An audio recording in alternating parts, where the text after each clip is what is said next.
अब बात छत्तीसगढ़ की करेंगे, जहां पर बेरोजगारी पर आजकल बवाल मचा हुआ है। दरअसल छत्तीसगढ़ में बेरोजगारी भत्ते के लिए जो आवेदन आ रहे हैं वो चौंकाने वाले हैं।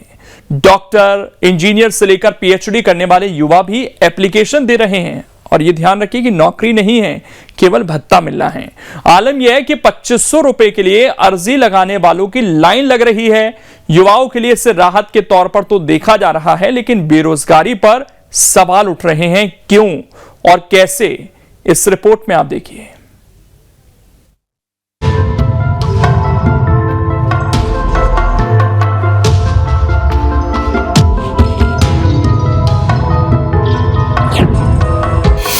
बेरोजगारी भत्ते के लिए लाखों आवेदन।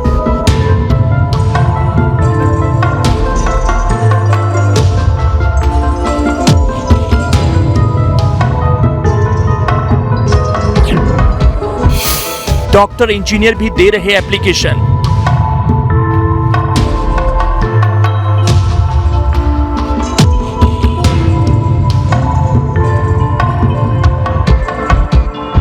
बघेल सरकार ने हर बेरोजगार को 2500 रुपए देने का ऐलान क्या किया। डॉक्टर, इंजीनियर और यहां तक कि पीएचडी करने वाले युवा भी आवेदन करने लगे। दरअसल सरकार ने यह कहा है कि आय का स्रोत नहीं तो भत्ता मिलेगा, चाहे डिग्री कोई भी हो वो पात्र होगा।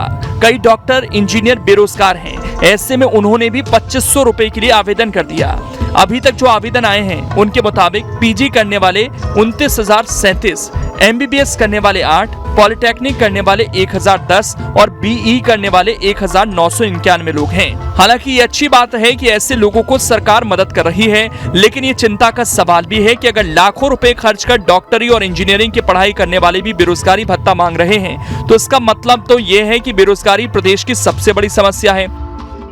बेरोजगारी भत्ते के लिए डॉक्टर्स और इंजीनियर्स के एप्लीकेशन आना इस बात को प्रमाणित कर रहा है कि कांग्रेस सरकार के रोजगार को लेकर जो दावे थे वो खोखले साबित हुए हैं। सरकार ने यह बताया था कि रोजगार गांव-गांव तक पहुंच चुका है। एक आम आदमी, एक कम पढ़ा लिखा आदमी, ग्रामीण अर्थव्यवस्था से जुड़ा हुआ आदमी भी आज अच्छे कामों पर लगा हुआ है। लेकिन इंजीनियर और डॉक्टर भी 2500 रुपए के बेरोजगारी भत्ते के लिए अप्लाई कर रहे हैं। इसका मतलब है प्रदेश में लोगों के हाथ में रोजगार नहीं है। बेरोजगारी भत्ता के लिए डॉक्टर्स, बीटेक, एमटेक, इंजीनियर और उच्च शिक्षित युवाओं का बेरोजगारी भत्ता पाने आया हुआ आवेदन नरेंद्र मोदी सरकार के नाकामी को प्रदर्शित करता है।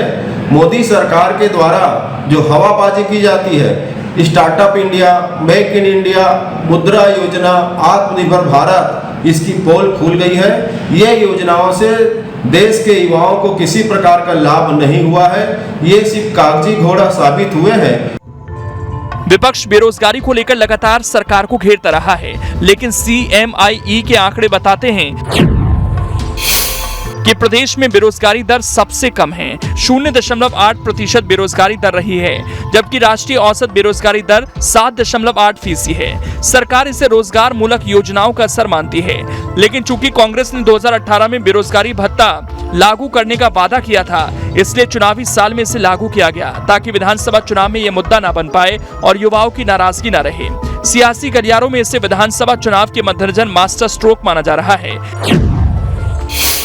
ऐसा इसलिए क्योंकि प्रदेश में 60% से ज्यादा वोटर युवा हैं। 3 लाख युवा वोटर पहली बार वोट करेंगे।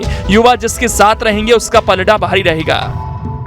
बेरोजगारी से निपटने के लिए छत्तीसगढ़ में कांग्रेस ने अपने जन घोषणा पत्र में बेरोजगारी भत्ता का वादा किया था, जिसका इस अंतिम वर्ष 5वें वर्ष में क्रियान्वयन का जो प्रयास किया है, जिसमें प्रदेश में पंजीकृत 19 लाख से अधिक बेरोजगारों में से 1.5 लाख से अधिक लोगों ने आवेदन किया है बेरोजगारी भत्ता के लिए। ये इसमें बीए और एमबीबीएस जैसे उच्च शिक्षित स्नातक और 12वीं क्लास के बच्चे बड़ी संख्या में हैं। शायद इसीलिए कहा जा रहा है कि युवाओं को खुश करने के लिए सरकार ने ये दांव चला। सियासत से इतर आपको ये भी बताते हैं कि आखिर ये बेरोजगारी भत्ता किस किस को मिलेगा। तो दरअसल इसके लिए राज्य का मूल निवासी होना जरूरी है। उम्र 18 से 35 साल के बीच होनी चाहिए। शैक्षणिक योग्यता न्यूनतम 12वीं पास होना चाहिए। परिवार की आय 2,50,000 से अधिक नहीं होनी चाहिए। शिक्षित युवा बेरोजगार को 1 साल तक भत्ता मिलेगा। नौकरी नहीं मिलने पर इसे बढ़ाया जा सकता है। 2 साल से ज्यादा अवधि तक किसी को भी लाभ नहीं मिलेगा।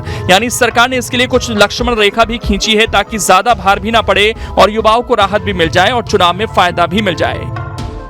छत्तीसगढ़ सरकार की तरफ से बेरोजगार युवाओं को रोजगार भत्ता देने का घोषणा पत्र में वादा किया था, जिस पर अब अमल शुरू हुआ है। अमल शुरू होते ही प्रदेश भर से लाखों युवाओं ने बेरोजगार भत्ते के लिए आवेदन दिया है। चौंकाने वाली बात यह है कि इन आवेदनों में इंजीनियर्स और MBBS डॉक्टर्स भी बेरोजगार भत्ता मांगने के लिए आवेदन कर रहे हैं। ऐसे में इन आवेदनों पर छत्तीसगढ़ की सियासत गर्म होती हुई दिखाई दे रही है। दरअसल इन आवेदनों के नाम पर छत्तीसगढ़ का विपक्ष यानी भारतीय जनता पार्टी सरकार के वादों पर सवाल खड़े कर रही है। तो जवाब में सत्ताधारी दल यानी कांग्रेस पार्टी की तरफ से कहा जा रहा है कि इंजीनियर्स और डॉक्टर्स अगर आवेदन कर रहे हैं तो इसमें केंद्र सरकार के वादों की पोल खुल रही है।